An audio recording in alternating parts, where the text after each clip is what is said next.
நம்பிக்கை நம்பிக்கை நம்பிக்கை நம்பிக்கை இல்லாமல் நாளை இல்லை. ஜெயந்தி, உன் புருஷனோட உண்மையான சொரூபம் உனக்கு தெரிஞ்சா நீ இந்த இடத்துலயே உயிர விட்டுருவ. ஏன் புருஷன் நல்லவர் தான்? நல்லவரோ கெட்டவரோ இப்போதைக்கு நீ அங்க இருக்க வேண்டாம். இதுக்கு மேல என்னால எதுவுமே பேச முடியாது.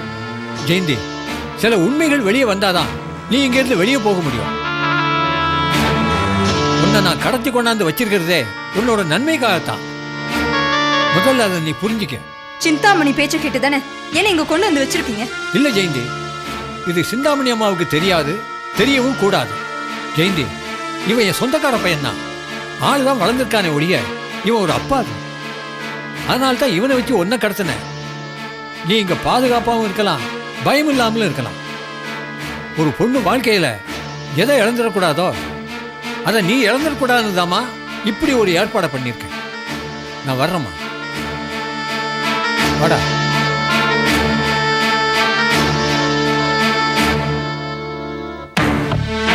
இதுதான் சார் நடந்தது. அப்படின்னா ஜெயந்தி இப்ப உங்க பாதுகாப்புல தான் இருக்கா? ஆமா சார், ஜெயந்தி பத்திரமான ஒரு இடத்துல பூட்டி வச்சிருக்கேன். ஜெயந்தியை நினைச்சா கூட அவங்க அங்கிருந்து தப்பி வர முடியாது. நீங்க எதுக்காக ஜெயந்தியை கடத்தணும்? சார், வந்திருக்கிறது ஒரிஜினல் புருஷன் இல்லைங்கிற ரகசியம் பாவம் அந்த ஜெயந்திக்கு தெரியாது சார். ஆனானப்பட்ட சீதா தேவியாலேயே அந்த பொய்மான கண்டுபிடிக்க முடியலையே. அப்படி இருக்கும்போது ஜெயந்தி ஒரு சாதாரண பொண்ணு தானே. அதனால அது ஏமாந்துடக்கூடாதுங்கிறதுக்காகத்தான் யாருக்கும் தெரியாம ரகசியமான ஒரு இடத்துல நான் மறைச்சு வச்சிருக்கேன் சார். ஏன்னா ஒரு குடும்ப பொண்ணு தன்னையும் அறியாம கெட்டு போயிடக்கூடாது சார். ஆரம்பம், உங்களை எல்லாரும் கோமாளியா நினைச்சிட்டு இருக்காங்க. உங்க மனசுக்குள்ள இப்படி ஒரு மனிதாபிமானம் இருக்கிறது எனக்கே ஆச்சரியமா இருக்கு. நானும் 2 பொண்ணுங்களை பெற்றவன் தான் சார். ஒரு பொண்ணுக்கு எது வேணும்னாலும் தெரியாம இருக்கலாம், ஆனா தான் புருஷன் யாருன்னு மட்டும் தெரியாம இருக்கக்கூடாது. அதனால தான் ஜெயந்தியை கடத்தி கொண்டு போய் என்னால முடிஞ்ச அளவுக்கு காப்பாற்றி வச்சிருக்கேன். ஆனா அது இனிமே முடியாது. ஏன்னா சிந்தாமணியம்மா ஜெயந்தியை தேட ஆரம்பிச்சுட்டாங்க. இந்த விஷயத்தை சொல்லிட்டு போலான்னு தான் நந்தினி மடத்தை தேடி இங்க வந்தேன். இப்ப நந்தினி வர வரைக்கும் வெயிட் பண்ண வேண்டாம். உடனே போலீஸ் ஸ்டேஷன்ல போய் கம்ப்ளைண்ட் பண்ணுவோம். சிந்தாமணி மேலேயும் வசந்தா நடிக்கிற ராஜா மேலேயும் கம்ப்ளைண்ட் பண்ணி உடனே உள்ள தூக்கி போடணும். நாம தாமதிக்கிற ஒவ்வொரு நிமிஷமும் நமக்கு தான் ஆபத்து. வாங்க போலாம். வாங்க போலாம்.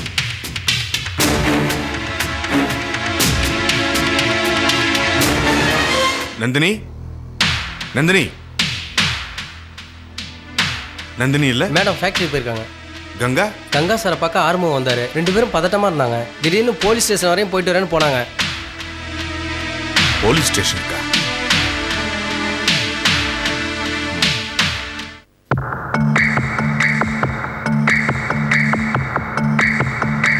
வா ராஜா, ரொம்ப நேரமா எனக்காக வெயிட் பண்ணிட்டு இருந்தியா? உங்களுக்காக வெயிட் பண்றதுல தப்பு இல்லை ஆண்டி. நீ ஒருத்தன் தான் என்ன சரியா புரிஞ்சு வச்சிட்டு இருக்க. என்னோட அருமையும் பெருமையும் தெரியாதவங்க கிட்ட நான் எப்பவுமே பழக்க வச்சுக்கிறது இல்ல. சரி ஆண்டி, ஜெயந்தி பத்தி எனி தகவல்ஸ்? ஜெயந்தி வீட்லயும் நந்தினி வீட்லயும் நம்மால் ஒருத்தனை வாட்ச் பண்ண சொல்லியிருக்கேன். அங்க என்ன நடந்தாலும் நமக்கு தகவல் வந்துடும். பார்டருக்கு பார்டர் ஆளுங்களை நிறுத்திட்டீங்க போல இருக்கு. யார் என்ன பேசினாலும் ஒட்டு கேட்கறதுல நம்ம ஆளுங்க கில்லாடிங்க. ஒட்டு கேட்கறது, ஓட்டு கேட்கறது, இதெல்லாம் உங்க வேலையாச்சே. ஓட்டு கேட்கறதுல தான் நீங்க நந்தினி கிட்ட தோத்து போயிட்டீங்க. ஒட்டு கேட்கறதுலயா ஜெயிக்கிறீங்களான்னு பாப்போம். அம்மா, அம்மாமா, ஒரு முக்கியமான விஷயமா. என்ன விஷயம்? ஜெயந்தியம்மா கடத்தினது யாரு தெரியுமாமா? யாரு? நம்ம ஆறுமுகம் தாமா. ஆறுமுகமா? ஆமாமா. என்னால நம்பவே முடியலையே. பாட்டி, உருவத்தை பார்த்தாலும் மனுஷனை எடை போட்டுறாதீங்க. அந்த ஆளு சாதாரண ஆள் இல்ல. சந்தர்ப்பம் கிடைச்சா உங்களையும் கடத்திடுவான். ரகு, நீ சொல்றதெல்லாம் உண்மையா? ஆமாமா, இவரு டூப்ளிகேட் வசந்தம் தெரிஞ்சு போச்சுமா.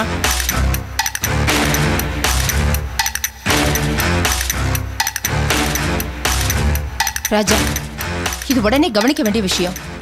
அடுத்தது நம்ம என்ன பண்ணலாம்? அம்மா, கங்காவும் ஆறுமுகமும் உங்க மேல கம்ப்ளைண்ட் கொடுக்க போயிட்டு இருக்காங்கம்மா. ஆண்டி, அவங்க மட்டும் போலீஸ் ஸ்டேஷன் போயிடக்கூடாது. எப்படியாவது உடனே தடுத்து நிறுத்தணும். உண்மை தெரிஞ்சுக்கிட்ட யாருமே உயிரோட இருக்கக்கூடாது. நான் பாத்துக்கிறேன்.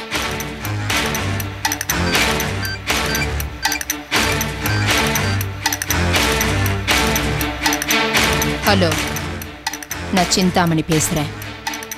உடனே நான் சொல்ற இடத்துக்கு கிளம்புங்க.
எக்ஸ்கியூஸ் மீ, இங்க ஆக்சிடென்ட்ல கங்கா ஆறுமுகம் 2 பேர் அட்மிட் ஆயிருக்காங்களா? ஐசியூல இருக்காங்க.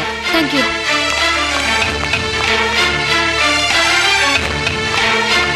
நில்லுங்க, எங்க போறீங்க? சிஸ்டர், எங்க அப்பாவை பார்க்கணும். இப்ப யாரையும் பார்க்க முடியாது, டாக்டர் சொல்லிருக்காரு. எங்க அப்பாவுக்கு இப்ப எப்படி இருக்கு? இப்போதைக்கு எதுவும் சொல்ல முடியாது. கொஞ்சம் வெளியில இருந்தே பார்த்துட்டு போயிடுறேனே சரி, ப்ளீஸ். சத்தம் போடாம வெளிய இருந்து பார்த்துட்டு போங்க. தேங்க்யூ.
இருக்கட்டும் ஆரம்பிக்கும்.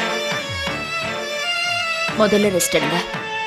உடம்பு நல்லா குணமானதுக்கு அப்புறம் பேசிக்கலாம். பாத்துக்கோங்க சிஸ்டர். இருக்கட்டும்.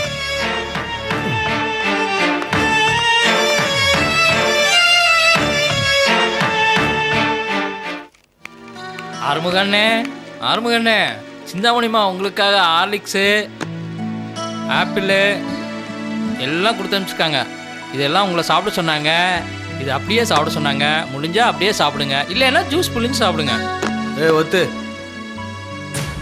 ஆறுமுகம், சிந்தாமணி அம்மா ஒரு விஷயம் சொல்லிட்டு வர சொன்னாங்க. அதனால தான் நான் வந்திருக்கேன். ஏதாவது வாயை திறந்து பேசணும்னு நினைச்ச உன் பொண்ணுங்க 2 பேரும் வீட்டுக்கு விதவையாக தான் வருவாங்க. ஜாக்கிரதை. என்ன வாயை திறந்து பேசணும்னு நினைச்ச கொன்னுருவேன். வரட்டா?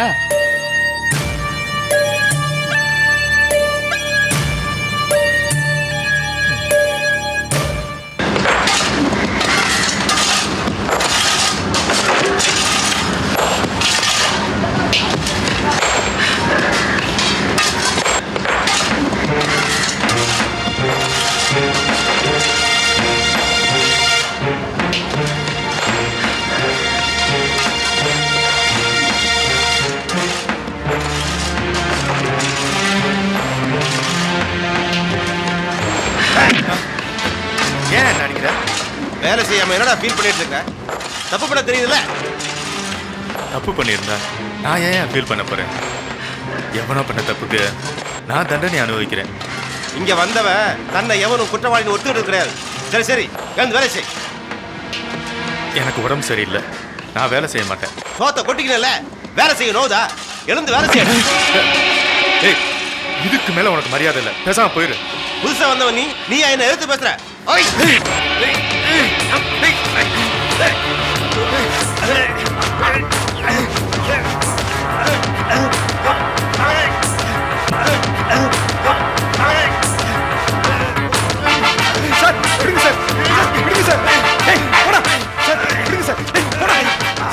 நான் பாத்துக்கிறேன் சார், நீங்க போங்க சார். ஏன் மேல பையன் வைக்கிறேன்?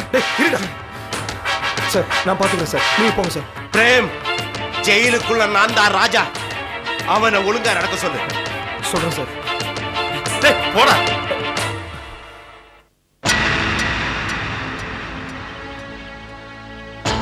அவர்கிட்ட ரொம்ப வச்சுக்காதீங்க. அந்த ஆள் ஒரு மாதிரி. நீங்க ஜெயிலுக்கு புதுசா? ஆமா, நானும் ஜெயிலுக்கு புதுசு தான். நீ என்ன தப்பு பண்ண? எதுவும் பண்ணல. என் விதி, நான் இங்க வந்துட்டேன். ஆமா, நீங்க என்ன தப்பு பண்ணீங்க? நானும் உங்களை மாதிரி தான். சரி அதை விடுங்க. நாம் எப்பவுமே பழசை பற்றி நினச்சிக்கிட்டு இருந்தா வெறும் வேதனை மட்டும்தான் மிஞ்சம். என்னை பொறுத்த வரைக்கும் வாழ்க்கையில் சொந்தம் பந்தம்னு எதுவுமே இருக்கக்கூடாது. இது நான் என் அனுபவத்தில் கற்றுக்கிட்ட பாடம். நானும் சொந்தத்தால் தான் இங்கே வந்தேன். சரி, என் கதையை உங்ககிட்ட எதுக்கு சொல்லிக்கிட்டு? அம்மா, உங்கள் பேர் என்ன? பிரேம். என் பேர் அசோக். வாங்க போகலாம். ஆ.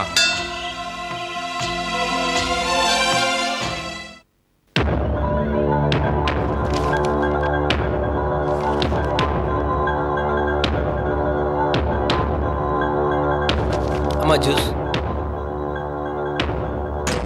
ரகு வச்ச புது வேலைக்காரன் நீ தானே? ஆமாம்மா. இதுக்கு முன்னாடி எங்க வேலை பார்த்த? தர்மபுரி பக்கத்தில் எங்கள் கிராமம் இருக்குமா, அங்கே கறவை மாடு மேய்ச்சிக்கிட்டு இருந்தேன். சரி சரி, சொன்ன வேலையை ஒழுங்கா செய்யணும், தெரியுதா? சரிங்கம்மா. ஆறுமுகம் எதாவது சாப்பிட்டானா? எதை கொடுத்தாலும் வேணான்னு சொல்கிறாருமா.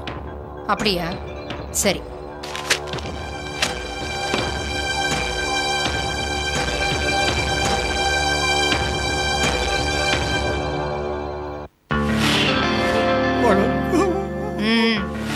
படுத்துக்கோ. டிஃபன் எதுவும் வேண்டான்னு சொன்னியாமே, பசிக்கலையா? எங்கம்மா சாப்பிடுறது? படுத்திருக்கும் போது கூட லாரியை எதிர்க்க வேகமா வர்ற மாதிரி ஒரு மனப்பிரம. ஜூஸாவது சாப்பிடு. லாரிக்காரன் இன்னும் கொஞ்சம் வேகமா ஏற்றிருந்தா நானே ஜூஸா இருப்பேன். சரி, உன் மேல லாரி விட்டு ஏத்துனது யாருன்னு தெரியுமா? உங்க பேச்ச கேட்டு நானே பல பேர் மேல லாரியை ஏத்த வச்சிருக்கேன். அம்மா, லாரி ஏறினா அதோட எஃபெக்ட் என்னன்னு எனக்கு இப்ப தாமா புரியுது. இந்த வேலையை யார் பண்ணிருப்பாங்கன்னு கேட்டேன். அம்மா, அந்த லாரியை பார்த்தா அடிக்கடி பார்த்த லாரி மாதிரி எனக்கு தெரியுது. அம்மா, கங்கா எப்படிம்மா இருக்காரு? ஆஸ்பத்திரியில தான் இருக்கான், இன்னும் சாகல. அம்மா, அவரை விட்டுட்டு என்ன மட்டும் ஏமா இங்க கொண்டாந்தீங்க? என்ன இருந்தாலும் நீ நம்மளாச்சு ஆறுமுகம். அது மட்டும் இல்ல, நீ என்னமோ பெரிய பெரிய வேலையெல்லாம் பண்ணியிருக்கன்னு கேள்விப்பட்டேன். உன்னை பத்திரமா பாதுகாக்கணுமே, அதுக்காக உன்னை இங்க கொண்டு வந்தேன். அம்மா, நீங்க என்ன சொல்றீங்கன்னே எனக்கு புரியலம்மா. புரியுற மாதிரி சொல்றேன். நீ ஜெயந்தியை கடத்தினியாமே, உண்மையா? அம்மா, கடையில போய் கத்திரிக்காய் வாங்கினாலே அதுல 4 சொத்த கத்திரிக்காய் இருக்கத்தானே செய்யும். அப்படிப்பட்ட நானா கடத்த போறேன்? அப்பாவி மாதிரி முகத்தை வச்சுட்டு பேச உனக்கு சொல்லியா தரணும்? ஜெயந்தியை எங்க கடத்தி வச்சிருக்க? எனக்கு எதுவுமே தெரியாதுமா. அம்மா, உங்களை பார்க்க நந்தினின்னு ஒருத்தவங்க வந்திருக்காங்க. நந்தினியா? வர சொல்லு. என்கிட்ட முறைச்சா என்ன கதின்னு அவளும் வந்து பார்க்கட்டும். வர சொல்லு. ஆறுமுகம். அம்மா, நந்தினி உன்னை தேடி வருவான்னு எனக்கு நல்லாவே தெரியும்.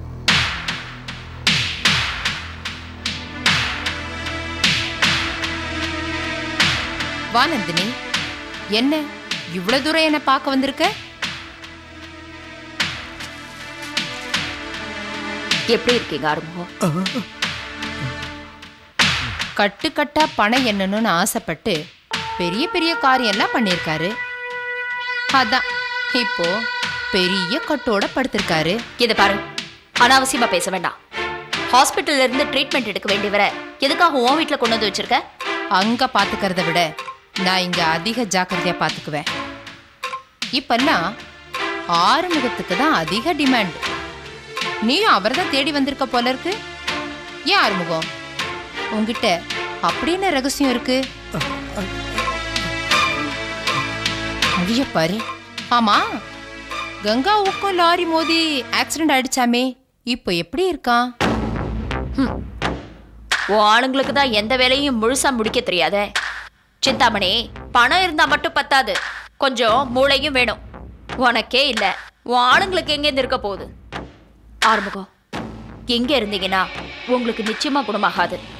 நான் உங்களை கூட்டிட்டு போய் ஒரு நல்ல ஹாஸ்பிட்டல் அட்மிட் பண்ணி உங்களுக்கு ட்ரீட்மெண்ட் கொடுக்க ஏற்பாடு பண்றேன். ஆறுமுகத்தை டாக்டர் இங்கே வந்து பார்க்கறாரு. நீ ஒன்றும் கவலைப்பட வேண்டாம், கிளம்பு. உடம்ப பாத்துக்கங்க ஆறுமுகம்.